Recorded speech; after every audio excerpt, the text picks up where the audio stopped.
Thank you, Honorable President. Honorable President, this is a bench constituted for the delivery of judgment in the matter of application 042 of 2016, Collectif des Anciens Travailleurs du Laboratoire ALS against Mali. Honorable President, leader of the party is represented at this sitting.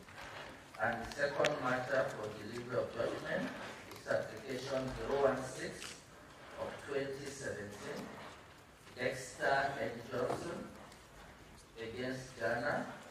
Again, Honorable President, leader of the parties are represented at this sitting. I thank you. Thank you, Justice Chikaya.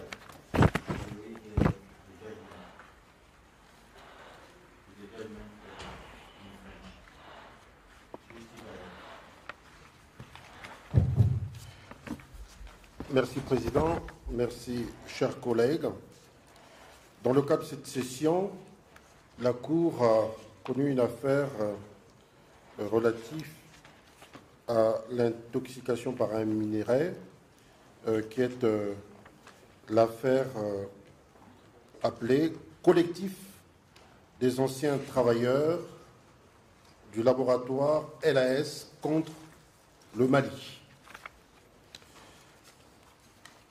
Je vous donne lecture des principales parties de la décision rendue par la Cour, en commençant d'abord par les parties, en instance.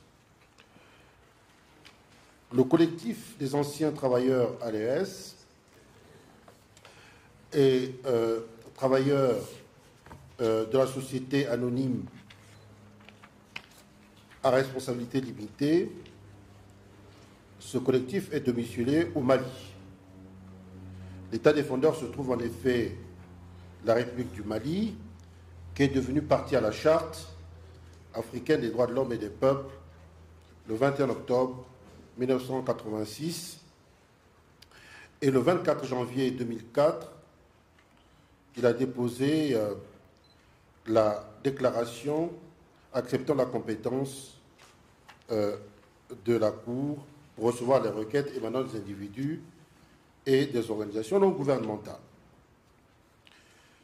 Pour ce qui concerne les faits de la cause, il ressort du dossier que les requérants se disant avoir été victimes d'intoxication au plan pendant leur service ont saisi le 1er février 2012 le procureur près le tribunal de première instance de la commune 3 du district de Bamako d'une plainte pénale, suivie d'un recours adressé au procureur général près la cour d'appel de Bamako. Les requérants allèguent que le laboratoire australien, spécialisé dans l'analyse chimique et d'échantillons pour en déterminer la teneur en or et autres métaux, utilisait des produits toxiques comme l'acide dit isobutyl de cétone et des solvants tels que le nitrate, le sodium, le lithium, le borax, le carbonate de soude, l'oxyde de sodium et le plomb.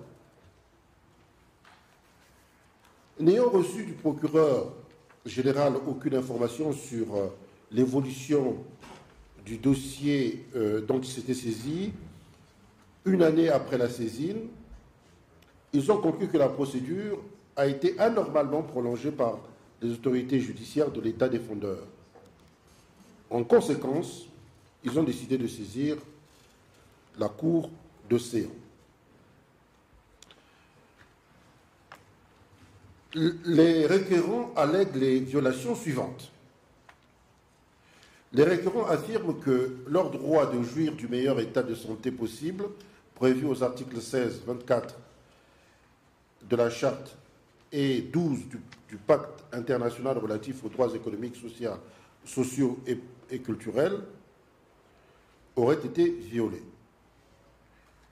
Ils affirment également que le retard injustifié dans l'examen de l'affaire constitue une violation de leurs droits prévus aux articles 7, 26 de la Charte. J'en viens maintenant aux mesures que les parties demandent à ce que la Cour prononce. Sur les mesures, dans la requête, il est demandé à la Cour de rendre des mesures suivantes. Faire droit à la requête et déclarer que l'État défendeur a violé les dispositions mentionnées ci-dessous, et que la Cour dise également que l'État défendeur doit publiquement reconnaître la responsabilité et non seulement les violations alléguées liées aux maladies professionnelles dont souffrent les requérants, mais aussi faire rapport au droit au traitement médical des employés contaminés et assumer le coût du dit traitement de manière à fournir aux travailleurs malades les meilleures conditions de vie possibles. Les requérants demandent également à ce que la Cour ordonne à l'État défendeur de mener une enquête pour identifier les institutions privées responsables des violations telles que des violations du règlement. Les requérants demandent à l'État défendeur de verser immédiatement aux victimes des compensations en espèces et de veiller à ce que les sommes dues leur soient entièrement payées. Que la Cour ordonne également des mesures nécessaires pour les réparations des violations alléguées dans la requête.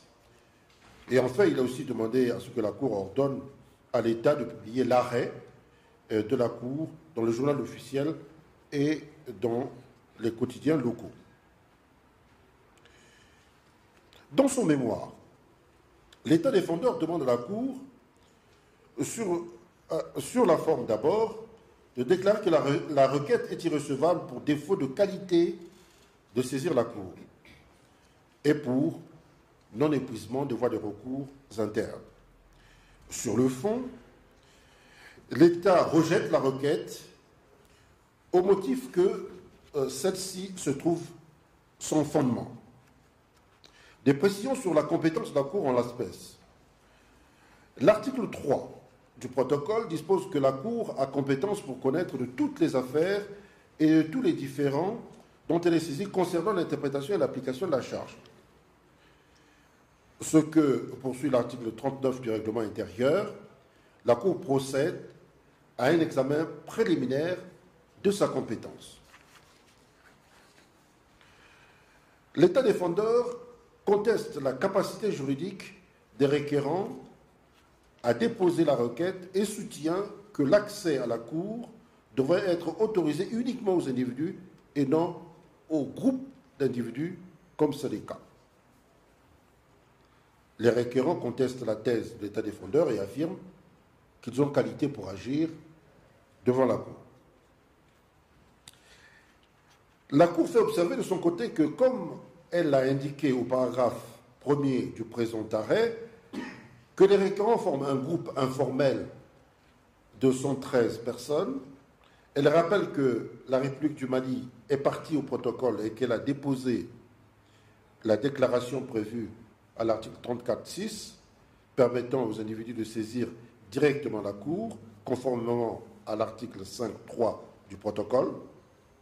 En conséquence, les requérants ont le droit de déposer leur requête devant la Cour de Sion. L'exception soulevée par l'État défendeur est ainsi rejetée. S'agissant des autres aspects de compétence, la compétence personnelle, la compétence temporelle et la compétence matérielle, sur ces points, la Cour relève qu'elle n'a pas été contestée par l'État défendeur et que rien dans le dossier n'indique qu'elle n'est pas compétente à cet égard. Elle constate en conséquence que, à la lumière de ce qui précède, la Cour est compétente pour connaître de la présente affaire. Sur la recevabilité, en vertu de l'article 6 du protocole, il est dit que la Cour statue sur la recevabilité des requêtes en tenant compte des dispositions énoncées à l'article 56 de la Charte. Il va de là que l'article 39 précise en effet dans le règlement intérieur que la Cour procède à un examen préliminaire de sa compétence de la même façon les conditions de recevabilité. La Cour reconnaît donc la nécessité d'examiner tous les aspects relevant de la recevabilité. Il faut savoir qu'en l'espèce, l'État a soulevé deux exceptions de recevabilité.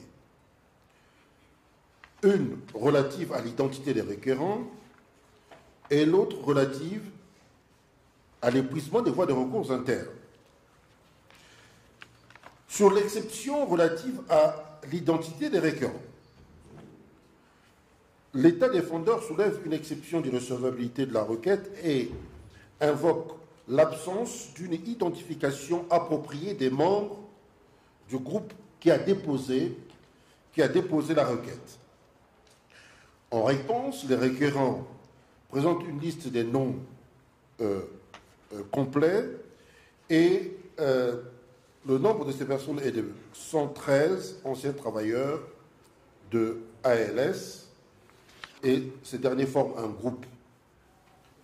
La Cour note qu'avec la présente liste, les requérants sont formellement identifiés conformément à l'article 40 du règlement. L'exception de l'État défendeur est donc rejetée.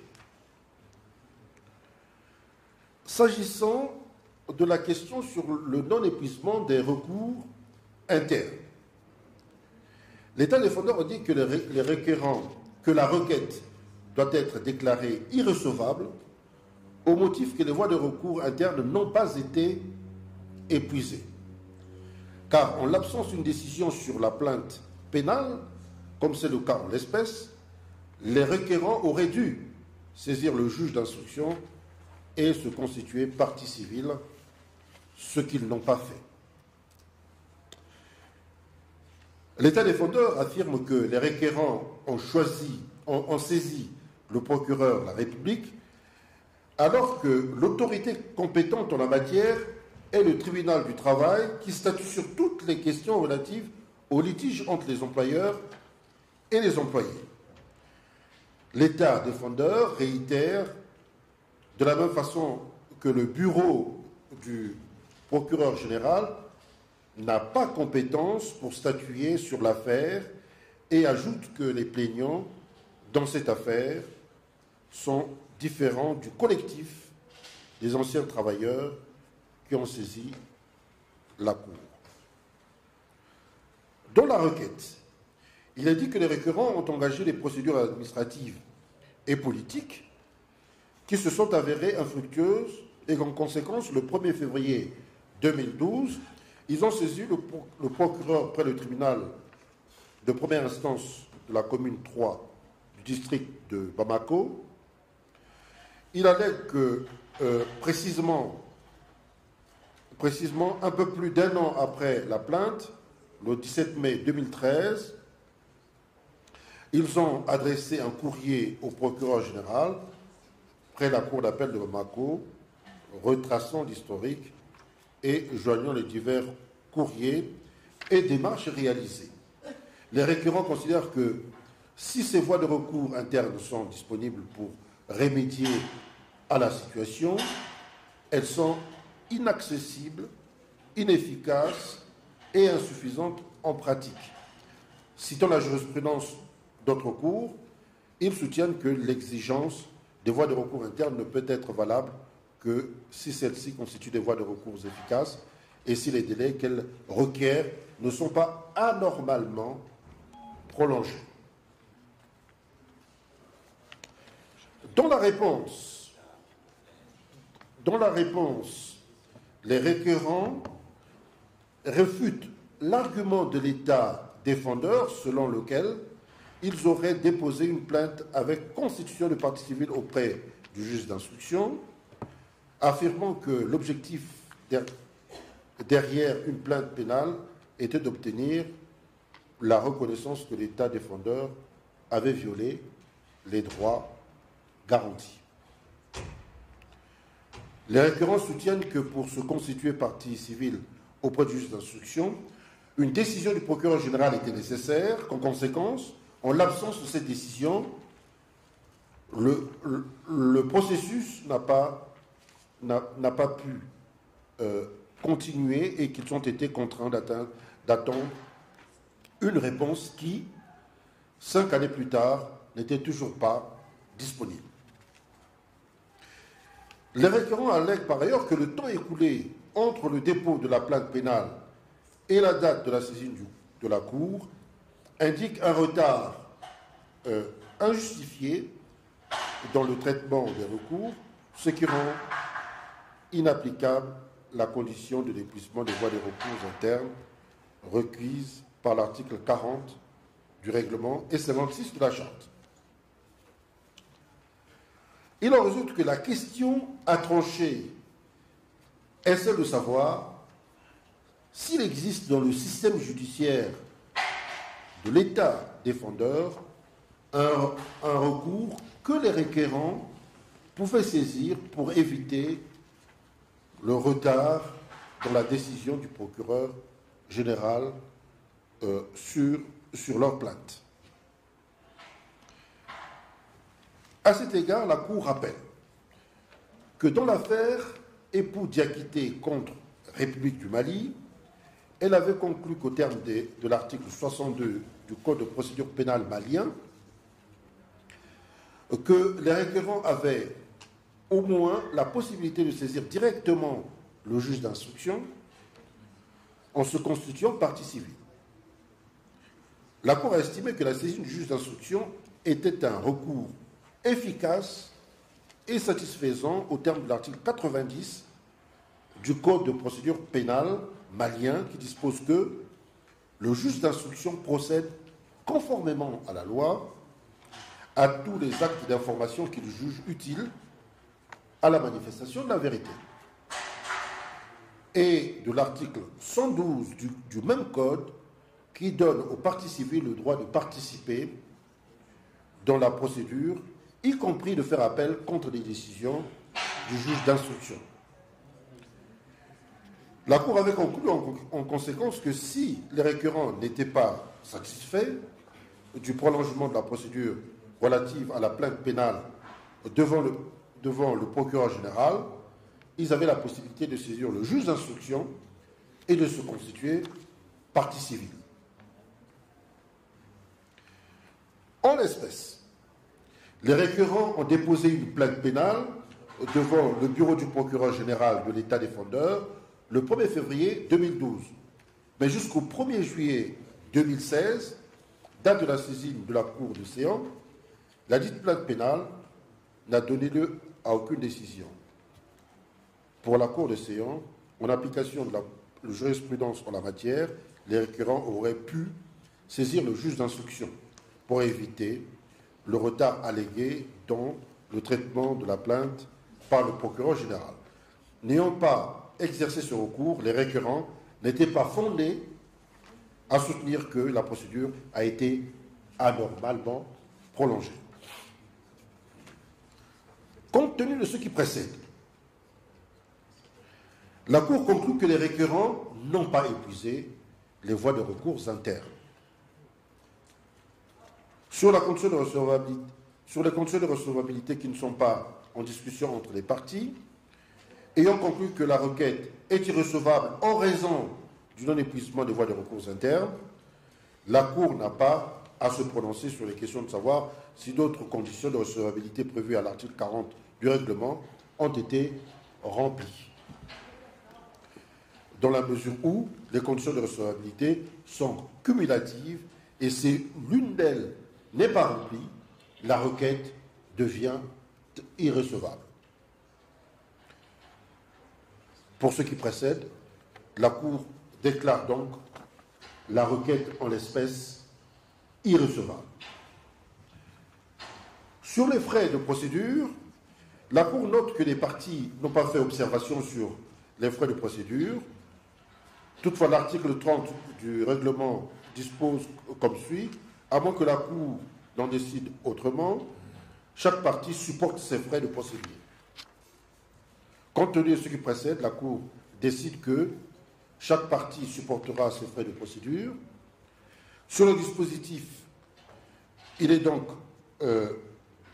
statué que, par ces motifs, la Cour, à l'unanimité, sur la compétence, rejette l'exception des compétences personnelles de la Cour, déclare que la Cour est compétente, sur la recevabilité, déclare fondée l'exception d'irrecevabilité de la requête en raison du non-épuisement des voies de recours internes, déclare la requête irrecevable. Sur les frais de procédure, dit que chaque partie supporte ses propres frais. Fait à Arusha, ce 29e jour du mois de mars de l'an 2019, en anglais et en français, le texte français faisant foi. Telle est la décision de la Cour. Merci, Oumar, juge supérieur. Now, this report to Honorable Justice Imani Abu, who is the judgment in the matter Dexter A.D. Johnson versus Ghana. Justice Abu.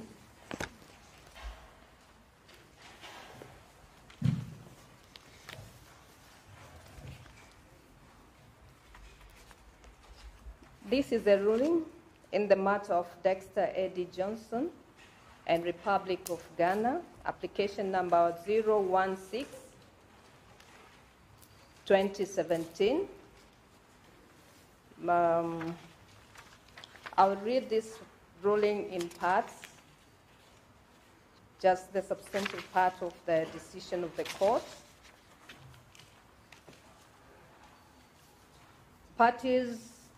All parties were represented. The applicant, Dexter A.D. Johnson, was represented by Saul Rofo, co-executive director, the Death Penalty Project, and the respondent was represented by Ms. Gloria Afok Akufo, Attorney General and Minister of Justice, and Mr. Godfrey Yobo Dam, Deputy Attorney General and Deputy Minister of Justice, Mrs. Helen A.A. Ziwa, Solicitor General, and Mrs. Yon Atakor Abos Bisa, Director of Public Prosecution. The parties. Dexter A.D. Johnson, hereinafter, will be referred as an applicant, or the applicant, is a dual national of the Republic of Ghana and Great Britain, who was convicted and sentenced to death for murder and is currently on death row awaiting execution. The applicant the application is filed against the Republic of Ghana, who will be referred herein as a respondent state, which became a party to the African Charter on Human and People's Rights, here in the Charter, on 1st June 1989, and to the protocol to the African Charter on Human and People's Rights on the establishment of the African Court on Human and People's Rights, which will be referred herein as a protocol, on 16th August 2005. It deposited on 10th March 2011 a declaration under Article 34, sub 6 of the protocol, through which it accepts the jurisdiction of the court to receive cases from individuals and non-governmental organizations. Subject matter of the application. Facts of the matter. It emerges from the application that on 27th May 2004, an American national was killed near the village of Ningo in the Greater Accra region of Ghana. The applicant was accused of committing this crime and brought to trial. He denied the offense. On 18th June 2008, the fast-track High Court in Accra convicted the applicant of the murder and sentenced him to death. The applicant appealed his conviction and sentence before the Court of Appeal, arguing that while the death penalty per se is authorized by Article 13, Sub 1 of the Constitution, the mandatory imposition of the death sentence on which the Constitution was silent was unconstitutional.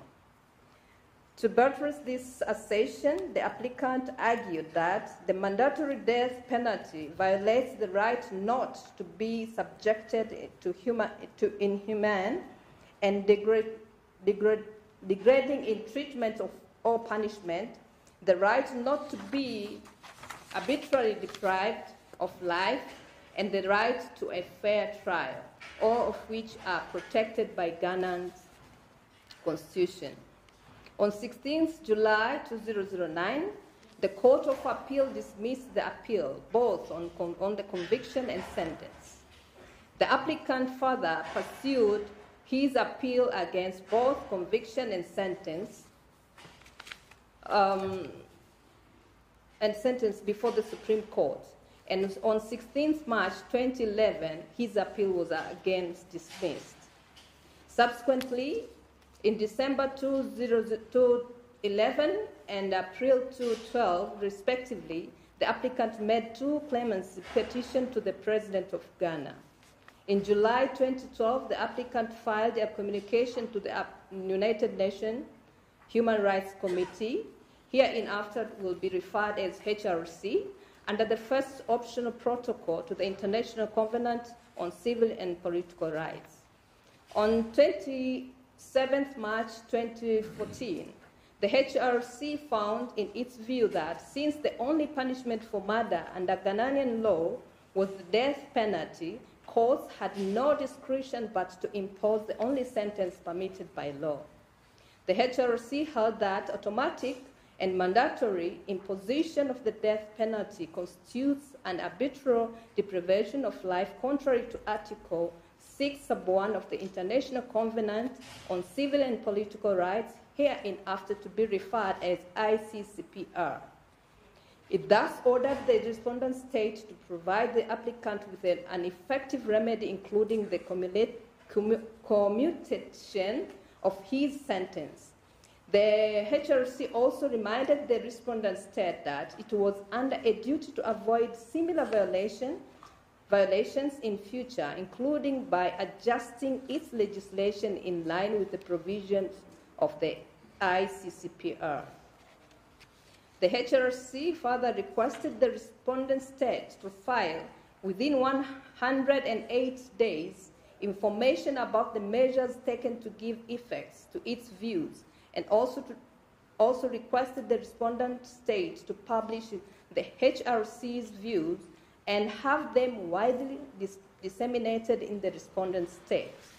The HRC also reminded the respondent state that to the first protocol, optional protocol to the ICCPR, it had recognized the competence of the HRC to determine whether there had been a violation of the ICCPR and to provide an effective and enforceable remedy when a violation is established. The respondent state has not implemented the views of the HRC. The applicant remains on death row and his death sentence has not been commuted. Since the respondent state has not acted on the views of the HRC, the applicant decided to apply to this court for the protection of his rights. The applicant, while acknowledging the fact that there is a long-standing de facto moratorium on carrying out executions in the respondent state, argues that this has no bearing on the merits of this application. alleged violations. The applicant alleged that the imposition of the mandatory sentence of death without consideration of the individual circumstances of the offense or the offender violates the following rights. A, the right to life under Article 4 of the Charter. B, the prohibition of cruel, inhuman, or degrading treatment or punishment under Article 5 of the Charter. The right to a fair trial under Article 7 of the Charter, and the right to life under Article 6(1), the right to protection from inhuman punishment under Article 7, the right to a fair trial under Article 14 sub 1, and the right to a review of a sentence under the Article 14 sub 5 of the ICCPR. And lastly, the right to life and the protection of cruel, inhuman, degrading in treatment or punishment under Article 5 of the Universal Declaration of Human Rights, hereinafter to be referred UDHR. The applicant also submits that by failing to give effect to the rights cited above, the respondent has also violated Article 1 of the Charter. On merits, we prayed for the court to grant a declaration that the imposition of the mandatory death penalty on the applicant violates Article 4, Article 5, Article 7 of the Charter, Article 6 sub 1, Article 7, Article 14 sub 1, Article 14 sub 5 of the ICCPR, and Article 3, 5, and 10 of UDHR. Second, for the court to grant a declaration that by failing to adopt legislative or other measures to give effect to the applicant's rights under Article 4, 5, and 7 of the Charter, the respondent state also violates Article 1 of the Charter. Third, for the court to order the respondent to take immediate steps to effect the prompt substitution of the applicant's sentence of death with sentence of life imprisonment or such other non-capital sentence as reflected in as reflects the circumstance of the offense and the offender and the violation of his rights under the Charter.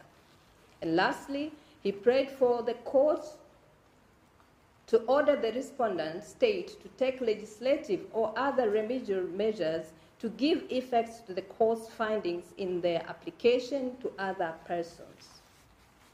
On reparation, the applicant prayed an order for the respondent state not to carry out the death penalty imposed on the applicant and to take immediate remedial measures by commutation or otherwise to effect the prompt substitution of the applicant's sentence of death with sentence of life imprisonment or such other non-capital sentence as reflects the circumstance of the offense and the offender and the violations of his rights under the Charter and other relevant instruments. Second, an order for the respondent state to amend its laws in order to bring them in line with the relevant provisions of the applicable international instruments, including Article 3 sub 2, Article 4, 5, and 7 of the Charter, Article 6 sub 1, 7, 14, 1, and 14 sub 5 of the ICCPR, and Article 3, 5, 7, and 10 of UDHR by amending Section 46 of the Criminal Offence Act of 1960, Act number 29, so that the death penalty is not stipulated as the mandatory sentence for the offense of murder. Third, an order for the respondent state to review within 6 months from the date of this judgment the sentence of all prisoners in the respondent state who have been mandatorily sentenced to death and to adopt remedial measures by commutation or otherwise to ensure that such sentences are compatible with this judgment. Fourth, the court, an order that the judgment of the court represents a form of reparation for the moral prejudice suffered by the applicant as a result of the imposition of an unlawful mandatory death sentence and his subsequent incarceration on death row pending execution of sentence, and an order that, in addition, the respondent state shall pay the applicant a sum in such amount as the court sees fit as reparation for the said prejudice. An order for such other reparation as the court sees fit, and an order for the respondent state to publish within 6 months from the date of the judgment a summary in English of the judgment is prepared by the registry of the court in the Ghanaian Gazette. The summary in English of the judgment is prepared by the registry of the court in widely read National Daily newspaper, and the full text of the judgment in English on the official website of the respondent state remain available for a period of at least 1 year. Also, an order for the respondent state to submit to the court within 6 months from the date of this judgment a report on the status of compliance with all the orders contained within it, and an order that each party bear its own costs. The respondent state praised the following declaration from the court. On merits, that the death penalty was imposed on the applicant in accordance with the proper judicial process in Ghana and was therefore not in violation of Article 4, 5, and 7 of the Charter, and that the respondent state has not violated Article 1 of the Charter, and that the application be dismissed in its entirety, that all the relief sought by the applicant be denied. On reparation, the respondents prayed that the death penalty was imposed on the applicant in accordance with the proper judicial process in Ghana and was therefore not in violation of Article 4, 5, and 7 of the Charter, that the respondent state has not violated Article 1 of the Charter, and that the applicant has not established any grounds for reparations, and as such, the reparations sought by the applicant should be denied. Jurisdiction. In this matter, the respondent state did not make any submissions regarding the court's jurisdiction to hear this court. Notwithstanding the absence of any objection to the court's jurisdiction by the respondent state, the court must satisfy itself that it has jurisdiction before it proceeds.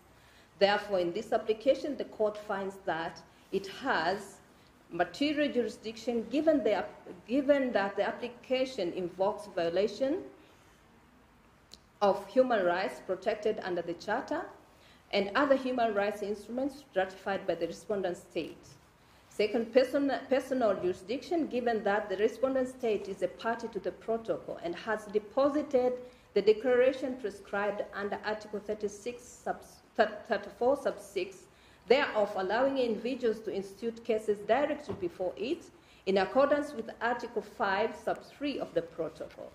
Third, temporary jurisdiction, since the alleged violations are continuous, given that the applicant remains sentenced on the basis of what he considers as not being in line with the provisions of the Charter and other human rights instruments. And territorial jurisdiction, because the alleged violation took place in the respondent state's territory, and the respondent state is a state party to the protocol. In view of the foregoing, the court holds that it has jurisdiction to hear the instant application.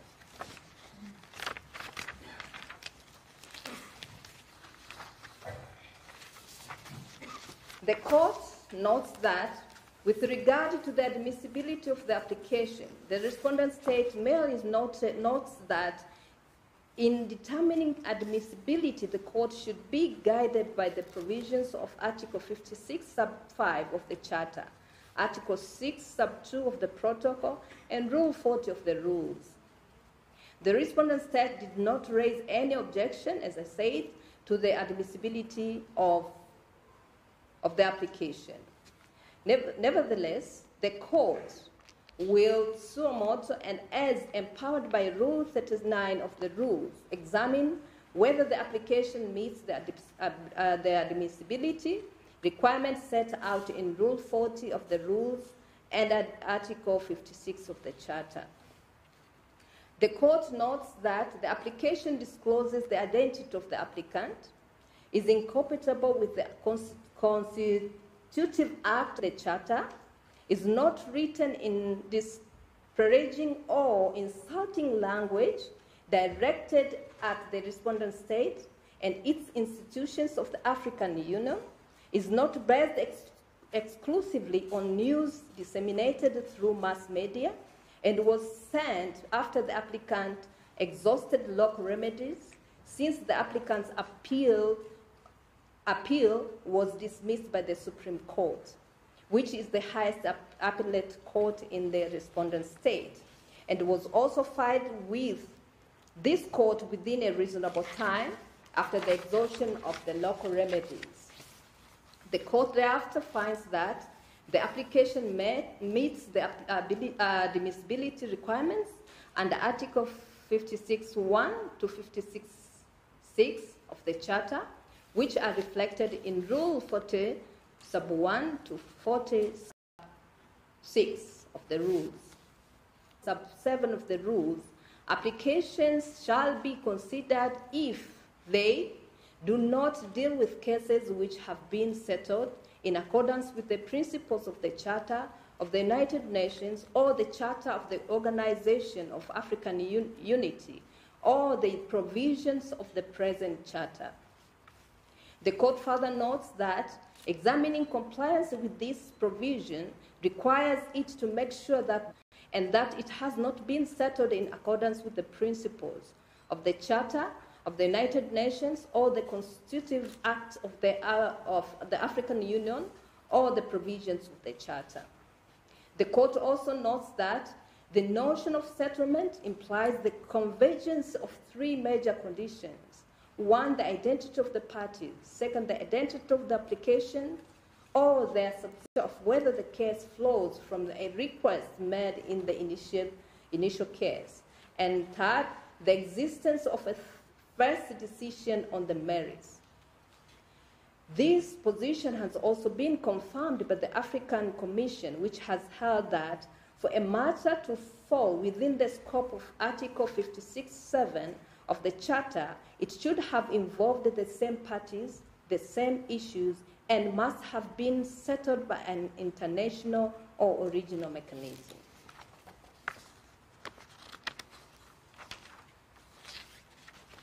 With respect to the first condition, it is not in dispute that the applicant, Dexter Eddie Johnson, is the same person who filed a communication against the respondent state before the HRC. The court therefore finds that the parties in this application and the communication before the HRC are identical, and therefore the first condition has been met.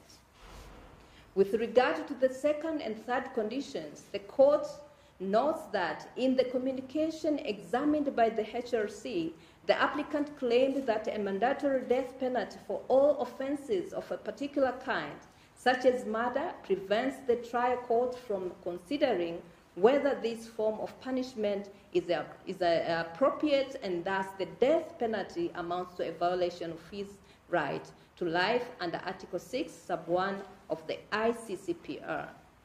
The applicant further claimed that the imposition of the death penalty with no judicial discretion to impose a lesser sentence violates the prohibition of inhuman or degrading treatment or punishment under Article 7 of the ICCPR, and that the imposition of this sentence violates his right to a fair trial, since part of this right is the right to review his sentence by a superior court, contrary to Article 14, sub 1 and 5 of the ICCPR. Lastly, the applicant averred that the respondent state failed in its obligations under Article 2, Sub 3 of ICCPR to provide an effective remedy to the above mentioned violations of his rights, and he requested the HRC to make a finding to that effect. In the present application, the court notes that there is a decision on the merits of the communication that was brought before the HRC, and neither of the parties deny the existence of such decision. The court observes that although the respondent state may have opted not to follow the views of the HRC, this does not mean that the matter has not been considered and subsequently settled within, and consequently settled within the meaning of the Rule 14, Sub 7 of the Rules and Article 56(7) of the Charter. What is crucial is that there must be decision by a body or institution that is legally mandated to consider the dispute at international level. The court further notes that although the communication at the HRC and the views of the HRC were based on the ICCPR and not on the Charter of the United Nations or the Constitutive Act of the African Union or the provisions of the Charter, the principles contained in the provisions of the ICCPR that the HRC gave its views on are identical to the principles provided for in the provisions of the Charter. Substantively, therefore, the HRC adjudicated on the same issues that the applicant has brought before this court. As has been noted by the court, if the subsequent claim is not detachable from the claims earlier examined by another tribunal, then it follows that the matter will be deemed to have been settled, especially since the identity of their claims extends to their additional and alternative nature, or whether they derive from claim examined in a previous case. Applying the foregoing reason, it follows that the present application has been settled by the HRC within the meaning of Article 56, Sub 7 of the Charter and Rule 40, Sub 7 of the Rules. In the court views, and in respect of the admissibility requirement under Article 56(7) of the Charter, it does not matter that the decision of the HRC had been implemented or not. It also does not matter whether the said decision is classified as binding or not. In its jurisprudence, the court has consistently refused to deal with any matter that is pending before the Commission or one that has been settled by the Commission, this notwithstanding the fact that the findings of the Commission are termed recommendations, which are not binding. In the present case, the applicant elected to file his case before HRC and not before this court, over a year after Ghana had deposited its declaration under Article 34, Sub 6 of the protocol. In the circumstances, the applicant cannot therefore claim that the forum he chose does not make binding decision, and thus, since the views of HRC have not been implemented, then the matter has not been settled in line with Article 56, Sub 7 of the Charter. The court wishes to reiterate the fact that the rationale behind the rule in Article 56, Sub 7 of the Charter is to prevent states from being asked to account more than once in respect of the same alleged violations of human rights.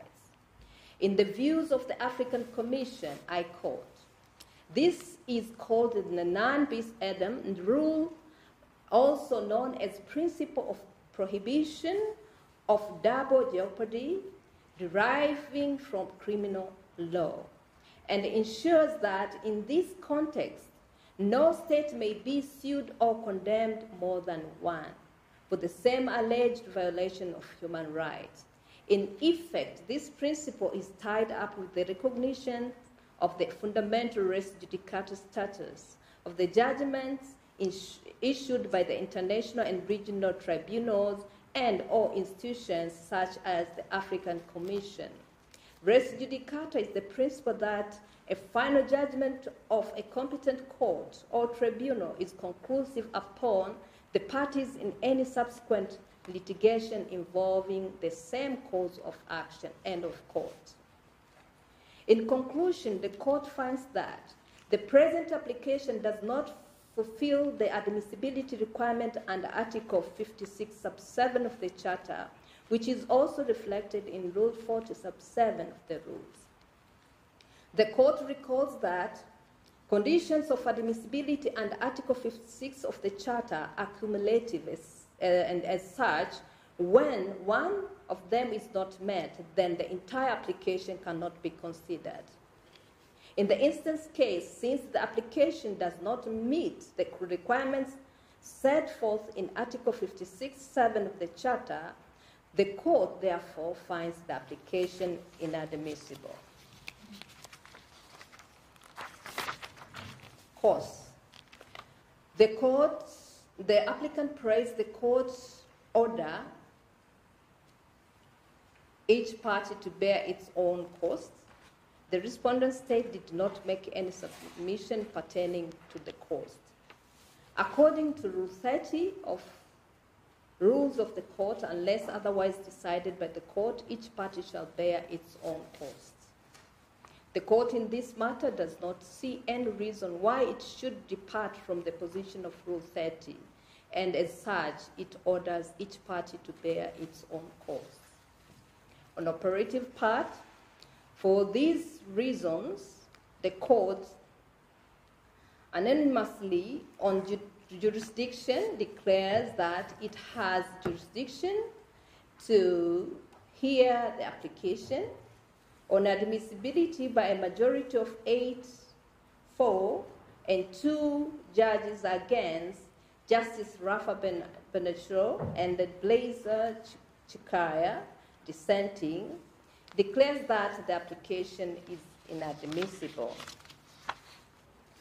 On cost, orders that each party shall bear its own costs.